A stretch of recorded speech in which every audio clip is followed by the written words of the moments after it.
नमस्कार, मैं अरुण कुमार पांडे। आप देख रहे हैं अरुण पांडे की बात। आज पूरे देश में चर्चा है। देर रात भारत ने पाकिस्तान से बदला ले लिया। 22 अप्रैल को पहलगांव में 25 भारतीय निहत थे और एक नेपाली नागरिक को जिस ढंग से पाकिस्तान संपोषित पाकिस्तान से आए आतंकियों ने नृशंस हत्या की, धर्म पूछ करके, पूरे देश में उबाल था, प्रतिशोध का भाव था। और तब प्रधानमंत्री नरेंद्र मोदी ने कहा था कि अब वो समय आ गया है, आतंकियों को और उसके पनाह देने वाले, प्रशिक्षित करने वाले को सज़ा देंगे। वो सज़ा ऐसी होगी जो किसी ने कल्पना नहीं की होगी। उसी तरह से गृह मंत्री अमित शाह ने कहा था कि चुन चुन कर बदला लेंगे। कुछ ऐसा हुआ भी। हमें अपनी सेना पर गर्व है। पूरी दुनिया में भारतीय सेना की हैसियत, उसकी क्षमता, कोई चौथी ऐसी सेना है, ये मान्यता मिली हुई है। तो भारतीय सेना ने अपनी दक्षता दिखाई।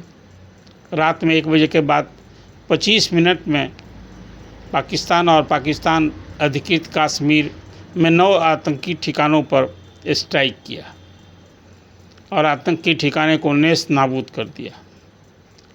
उसमें कितने मरे हैं, मरने वाले आतंकियों की संख्या कितनी है, अभी तो इसको लेकर अभी अलग अलग दावे किए जा रहे हैं। कोई अनुमान है कि कम से कम 30 मरे हैं, कोई 100 और 200 की ही बात कर रहा है। अजहर के परिवार के कई लोग मारे गए हैं और अब इसको लेकर के पाकिस्तान जो अब तक डींग हाँट रहा था, परमाणु बम का भय दिखा रहा था, इतनी बड़ी कार्रवाई हो गई, उसे आहट भी नहीं लगी।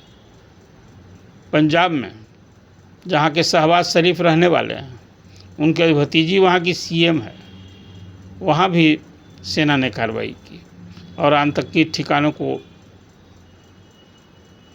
नेस्त नाबूद कर दिया है। कहा भी था प्रधानमंत्री ने कि अब मिट्टी में मिला देने का समय आ गया है। वैसे ही कुछ कार्रवाई होगी। भारत सरकार ने पहले सुबह रक्षा मंत्रालय ने एक विज्ञप्ति भी जारी की, कहा कि हमने जो कार्रवाई की है ये सीमित कार्रवाई थी और ये सीमित कार्रवाई कोई सिविलियन पर और सैनिकों पर नहीं थी, वहाँ के सैनिकों पर नहीं, बल्कि आतंकी और आतंकी ठिकानों और उसके पनाह देने वाले लोग पर, जहाँ प्रशिक्षण और रहते थे, वहाँ किया गया है।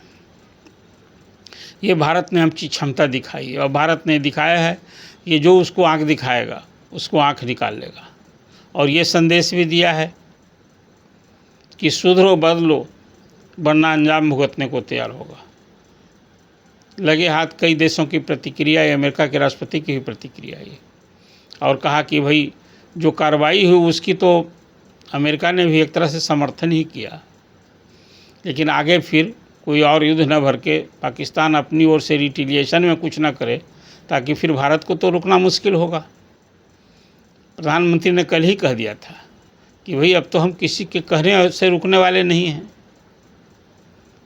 ठीक है, युद्ध समाधान नहीं है, लेकिन आतंकियों की ये हरकत जो पिछले 3 दशक से कहिए कि भारत भुगत रहा है, कश्मीर में आए दिन सीज फायर का उल्लंघन होना तो आम सी बात हो गई है।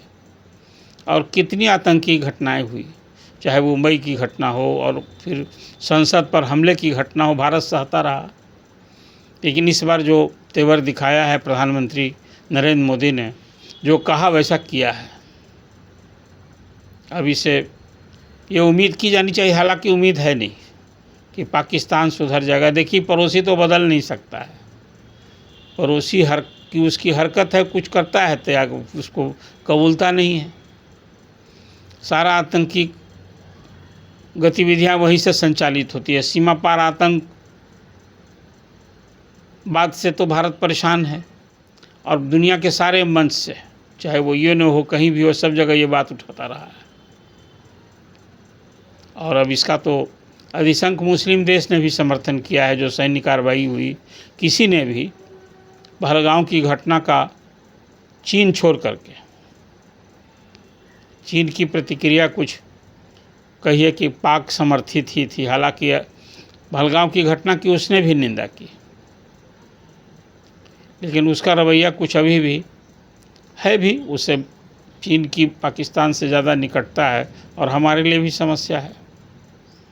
लेकिन ये कार्रवाई के बाद प्रधानमंत्री ने अभी बैठक की है, सेना को धन्यवाद दिया और कहा है कि भारतीय सेना पर हमें गर्व है। ये प्रधानमंत्री राष्ट्रपति से भी मिलकर पूरी कार्रवाई के बारे में अवगत करा रहे हैं और वहीं पूरा देश तैयार है। यदि पाकिस्तान को रिट्रीट करेगा, बदले की कार्रवाई करेगा, तो फिर उसका भी मुंह तोड़ जवाब दिया जाएगा। लेकिन मुझे नहीं लगता है, अब तो वहाँ पाकिस्तान के रक्षा मंत्री का बयान आ गया कि भाई अब भारत अब हमला नहीं करे तो हम भी बदले की कार्रवाई नहीं करेंगे। मैंने अब उसका भी रक्षा मंत्री का टोन बदल गया है। पहले तो क्या कुछ नहीं बोल रहे थे। खैर, आज पूरे देश में एक तरह से कहिए कि 26 जो मौत हुई पहलगांव में, वो तो हम नहीं ला सकते, लेकिन ऐसी करतूत करने वाले को सज़ा देने की बात जो की गई भारत सरकार की ओर से, वो देश के लोगों ने कहीं ना कहीं एक सुकून महसूस किया है। अब देखिए, भरोसा कीजिए कि इस कार्रवाई के बाद पाकिस्तान को जो सबक सिखाया गया है, सुधार आएगा, सुधरेगा और फिर वो हरकत नहीं करेगा, आतंकी को पनाह नहीं देगा, प्रशिक्षित नहीं करेगा और सीमा पार से जो कश्मीर में आए दिन जिस तरह की घटनाएं होती रहती है वो थमेगा। खैर, अभी हम सभी को भी सतर्क रहने की ज़रूरत है। जो मैंने जैसा आपने कहा, यदि पड़ोसी दुश्मन हो जाए तो पड़ोसी तो आप बदल नहीं सकते हैं, उससे आप सावधान ही रह सकते हैं, उस पर भरोसा नहीं कर सकते हैं। तो अभी चर्चा तो ये हुई कि पहलगांव का बदला भारत ने ले लिया है और फिर सारी संख्या कितने लोग मारे गए हैं 26 के बदले, कोई वहाँ से तो एक खबर आई कि 26 ही मारे गए हैं, लेकिन अनुमान बताया जा रहा है कि 26 नहीं 226 मारे गए होंगे। तो संख्या के बारे में तो भी और स्पष्ट हो गया।